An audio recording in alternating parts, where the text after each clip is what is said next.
नमस्ते बच्चों, कनेक्टेड में आपका स्वागत है।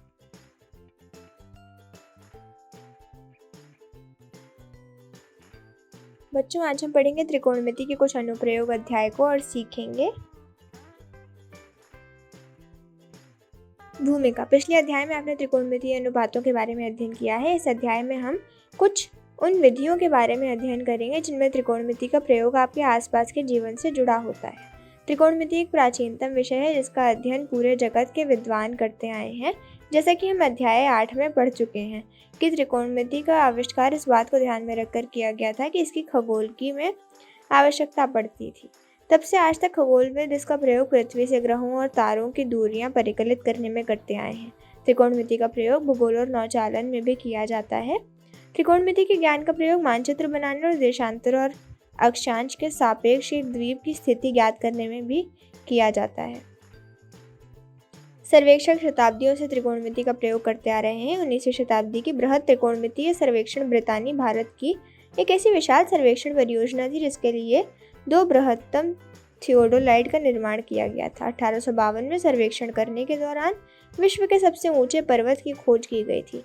160 किलोमीटर से भी अधिक दूरी पर स्थित अलग अलग 6 केंद्रों में इस पर्वत के शिखर का परीक्षण किया गया। 1856 में शिखर का नामकरण सर जॉर्ज एवरेस्ट के नाम पर किया गया, जिसने सर्वप्रथम विशाल थियोडोलाइट को अधिकृत किया और इनका प्रयोग किया।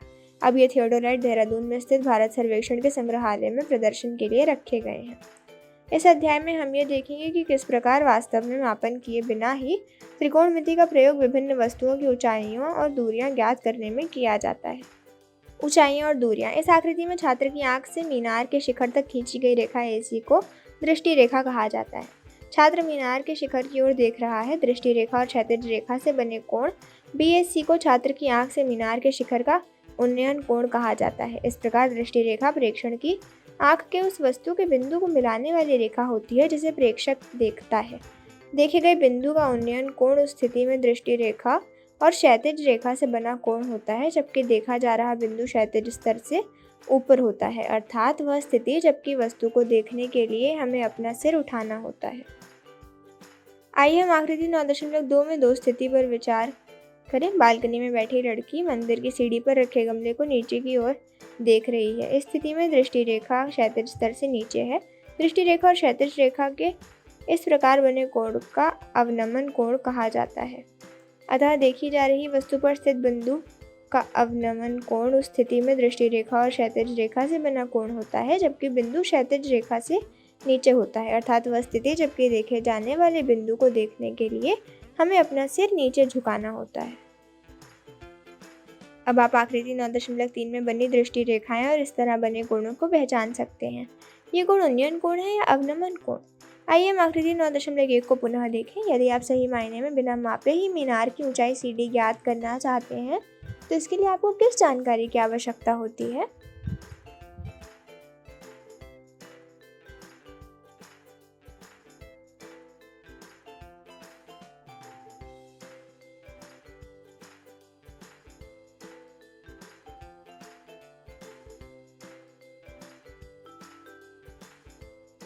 उदाहरण 1। धरती पर एक मीनार ऊर्ध्वाधर खड़ी है। धरती के एक बिंदु से जो मीनार के पाद बिंदु से 15 मीटर दूर है। मीनार के शिखर का उन्नयन कोण 60 डिग्री है। मीनार की ऊंचाई ज्ञात कीजिए।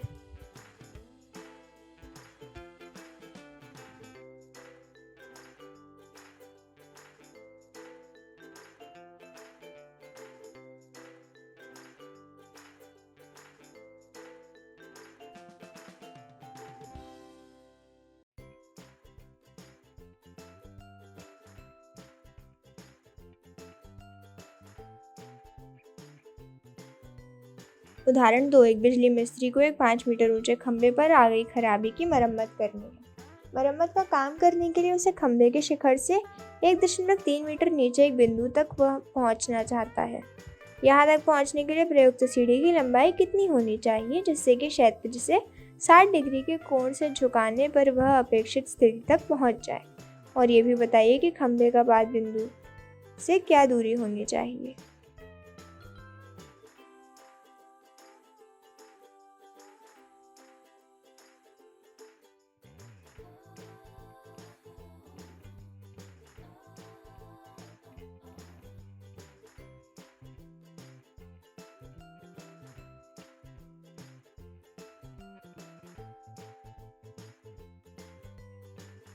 उदाहरण 3, 1.5 मीटर लंबा एक प्रेक्षक एक चिमनी से 18.5 मीटर की दूरी पर है।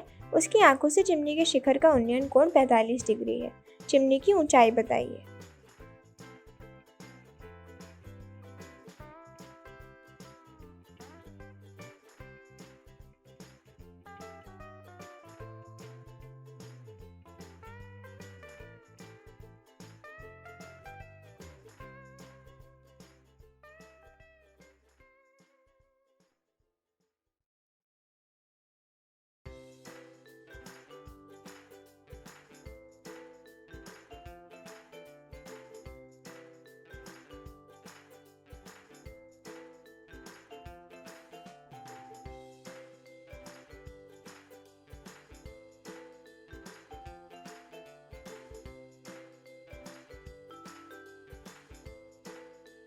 उदाहरण 4, भूमि के एक बिंदु P से एक 10 मीटर ऊंचे भवन के शिखर का उन्नयन कोण 30 डिग्री है।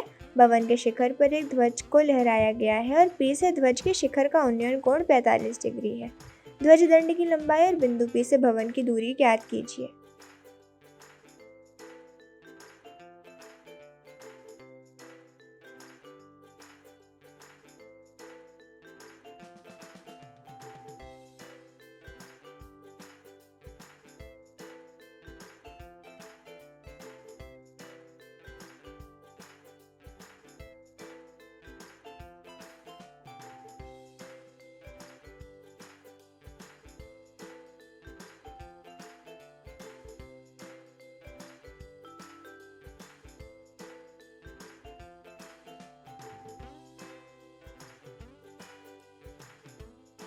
उदाहरण 5, एक समतल जमीन पर खड़ी मीनार की छाया उस स्थिति में 40 मीटर अधिक लंबी हो जाती है जबकि सूर्य का उन्नतांश 60 डिग्री से घटकर 30 डिग्री हो जाता है। अर्थात छाया के एक सिरे से मीनार के शिखर का उन्नयन कोण 60 डिग्री है और db छाया की लंबाई है जबकि उन्नयन कोण 30 डिग्री है। मीनार की ऊंचाई ज्ञात कीजिए।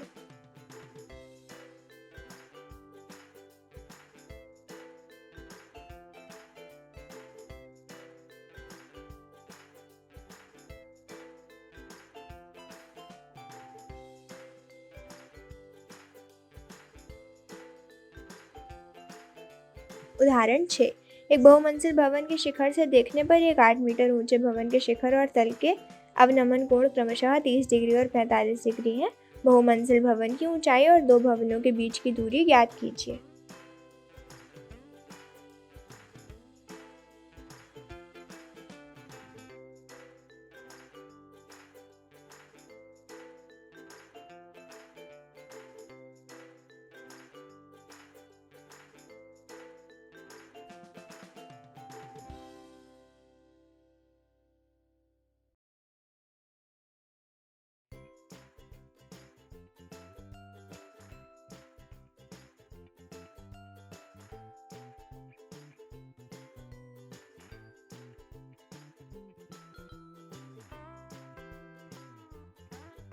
उदाहरण 7, एक नदी के पुल के एक बिंदु से नदी के सम्मुख किनारों के अवनमन कोण क्रमशः 30 डिग्री और 45 डिग्री है। यदि पुल किनारों से 3 मीटर की ऊंचाई पर हो तो नदी की चौड़ाई ज्ञात कीजिए। आकृति में और भी नदी के सम्मुख किनारों के बिंदुओं को प्रकट करते हैं जिससे कि ये भी नदी की चौड़ाई है। 3 मीटर की ऊंचाई पर बने पुल पर एक बिंदु P है अर्थात dp = 3 मीटर है। हम नदी की चौड़ाई ज्ञात करना चाहते हैं जो कि ट्रायंगल APB की भुजा AB की लंबाई है।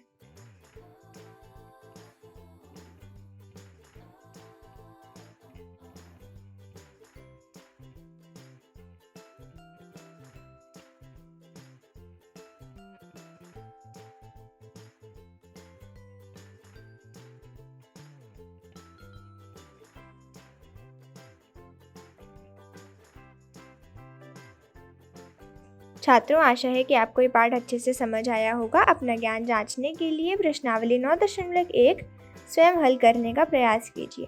अगली कक्षा में अपने उत्तर अपने अध्यापक महोदय से चेक करवाइए। बच्चों, आज की कक्षा खत्म करने से पहले आज जो हमने पढ़ा उसे संक्षिप्त में याद करते हैं।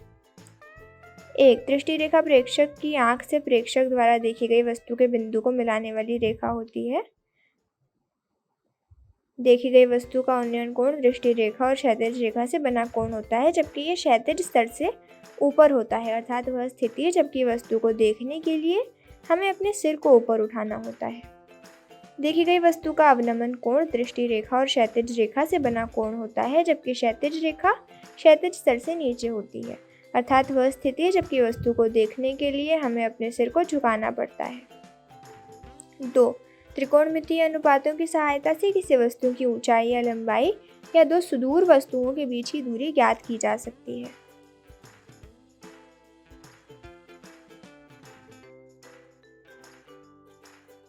पाठ से जुड़े कुछ प्रश्न।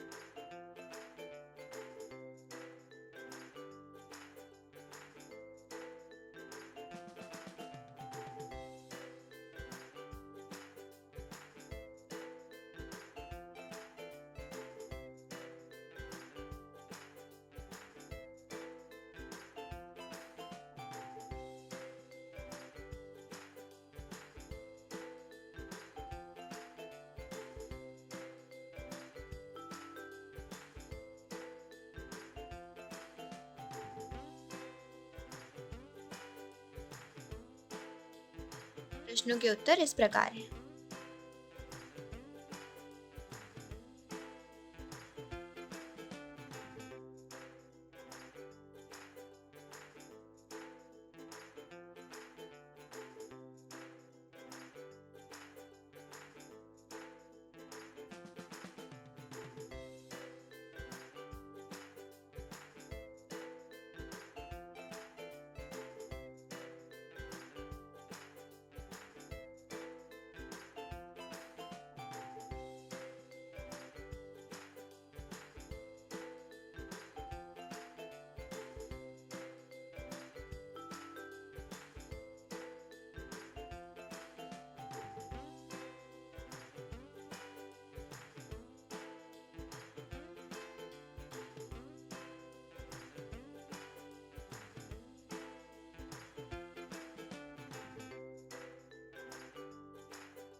तो बच्चों, ये था आज का पाठ। आशा करती हूँ कि आप सबको खूब मज़ा आया होगा। आज की कक्षा यहीं समाप्त हुई। अगली कक्षा में मिलते हैं एक नए पाठ के साथ। धन्यवाद।